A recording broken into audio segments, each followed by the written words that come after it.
Here's a guide on where you can find the knock knock feature on your Galaxy Watch 8. I'll show you where to go to find it, turn it on, and also change what the knock knock will access. When you're ready to turn this on, swiping down from the top center, viewing the time, go ahead and do this here and tap on this setting icon right there, this one here. This will take you to the main settings of your Galaxy Watch 8, and this is also available for the other Watch 8 model or the Watch 8 Ultra. Is there an Ultra? Anyways, so go down the list here and you're going to look for the buttons and gestures. Tap on it one time, and from here now go down,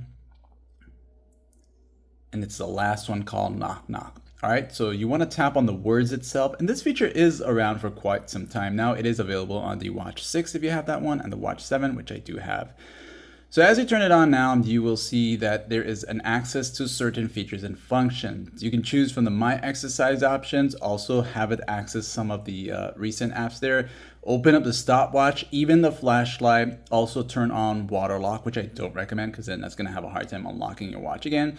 But anyways, so let's just say we wanna go ahead and access a app. Okay, so I'll quickly go ahead and do this for you just to show you 1, 2, and it's gonna go ahead and take me to the compass because that's the one that I have it set as. Okay, but if I back out here now and I come back here, I wanted to access something else. So I wanted to access, maybe if I go here to settings, maybe like for example the calculator. Okay, and if I do the knock knock gesture, 1, 2, you'll feel your watch vibrate and it's gonna take you straight to it. Okay, so this is basically how this feature works. I think it's a pretty cool feature once you get the hang of it. And you can come back and change it to another feature to access. And that's basically it for this guide. And of course, if you don't like it, just turn it off. So like and sub.